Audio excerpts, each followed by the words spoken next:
Hello, this is Gina Kortuem, and this is my executive summary on on-demand writing for assessments and measurements.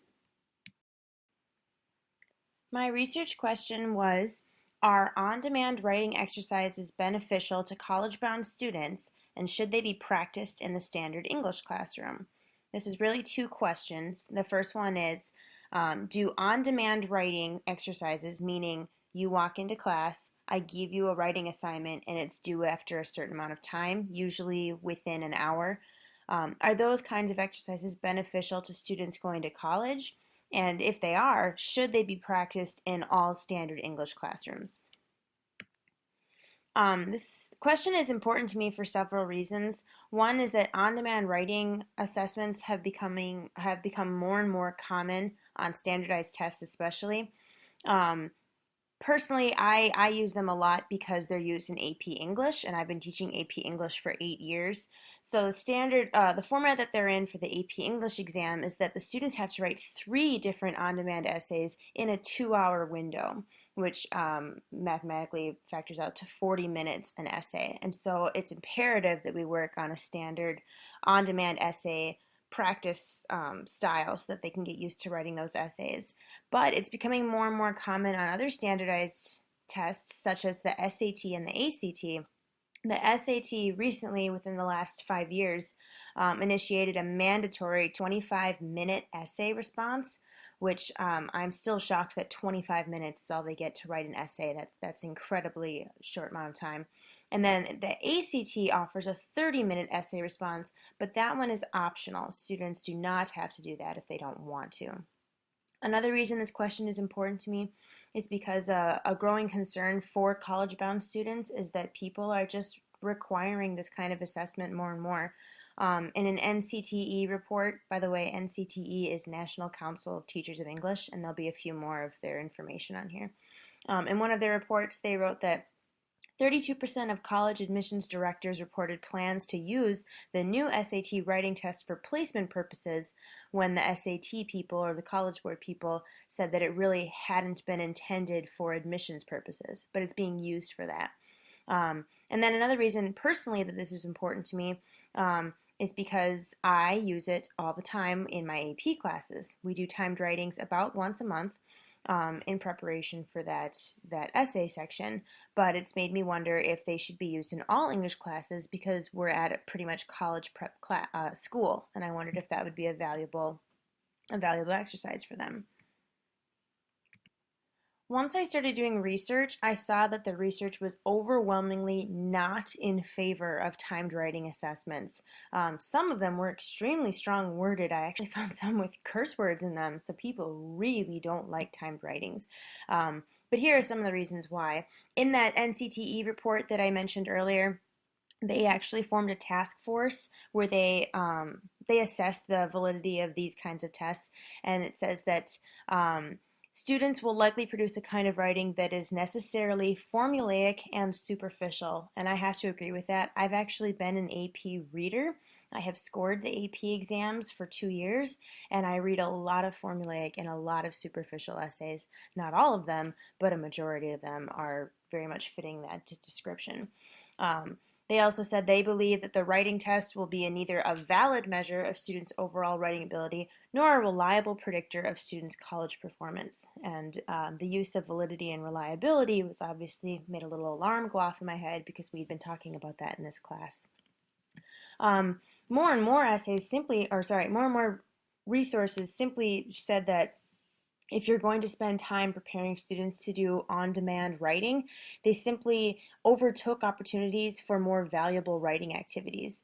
One woman named Virginia Crank, who actually is an AP English teacher, and wondered if these should be taught in other classes too. She said that teachers usually feel obligated to give these kinds of timed writing tasks because so many of their students have to take these high-stakes tests. And in her research, it said that 55% of English teachers reported frequent practices of timed on-demand writing. But on-demand writing tasks were done simply as test preparation activities, and they were not seen as valuable learning experiences.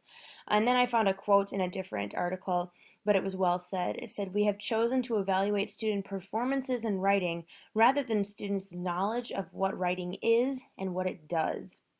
And so most people, who were not in favor of this, they found it to be time consuming. They found it to be replacing more valuable writing activities. Um, I really did not find a whole lot of information on what kind of activities were done, but they were overwhelmingly, very strongly opinionated that they were a waste of time, and that they should not be used for testing purposes or for instructional purposes. I found some interesting information so far. I actually had outlined my paper to be half on research that was pro timed writings and then half that was anti timed writings, and I have found almost everything to be anti timed writings, so I've had to reorganize the structure of my paper.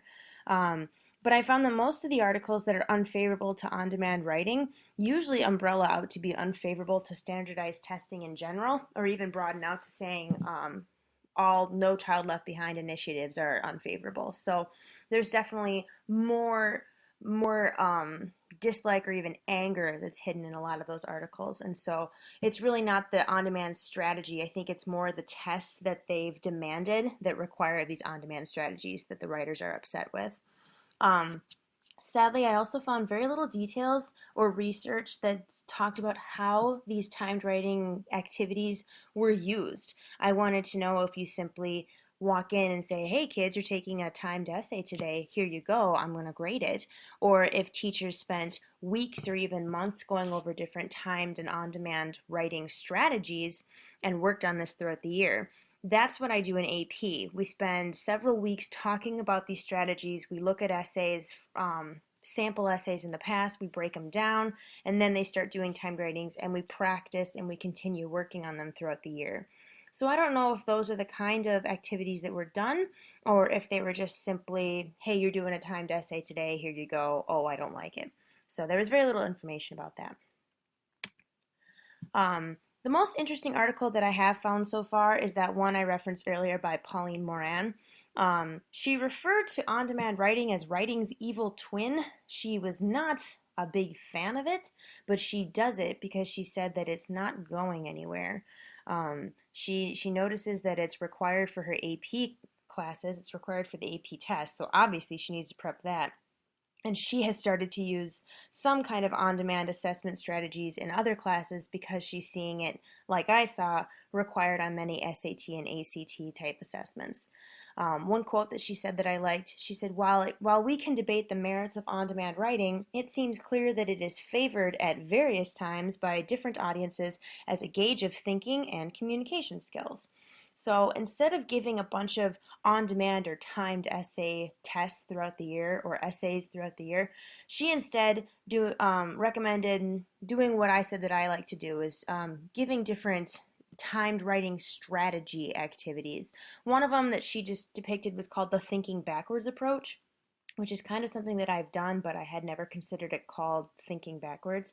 The thinking backwards approach, it's not on the PowerPoint here, but I'll just explain it. It's where you hand out the sample essay, a sample finished essay to the students, and then you use that essay to examine the writing prompt that the students were initially given, and then they think through the on-demand writing activity, but they process it backwards. And then once they're done with that, they use the lessons that they've learned from this activity on future timed writing assessments. So then you can give them maybe a timed paragraph activity, or even a timed 5 paragraph essay activity, or a timed writing activity.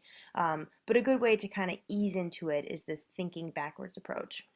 She also pointed out that all writing activities do have a time factor to it. I mean, if we give out an essay, the essay has a due date. Even if it's at the end of the semester, they still do have times. So she said that some on-demand activities are acceptable, and some of them could be due in half an hour.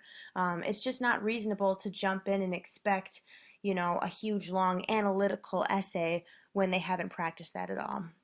I still have a little bit more research I'd like to do. I still have to rethink how I'm going to write this paper, but right now what I'm thinking is that to answer that question is that on-demand writing strategies are useful for my AP English literature students because of the nature of that test and because that test is so heavily influenced by writing. Um, but I don't believe that it's essential to be taught in the standard English classroom. I think that there are far more valuable writing strategies that should be focused on. Um, and our students in Minnesota don't take the SAT. Most of them take the ACT, and the writing prompt there is optional. So that's just my initial thoughts right now. We'll see how more of my research kind of shapes my paper.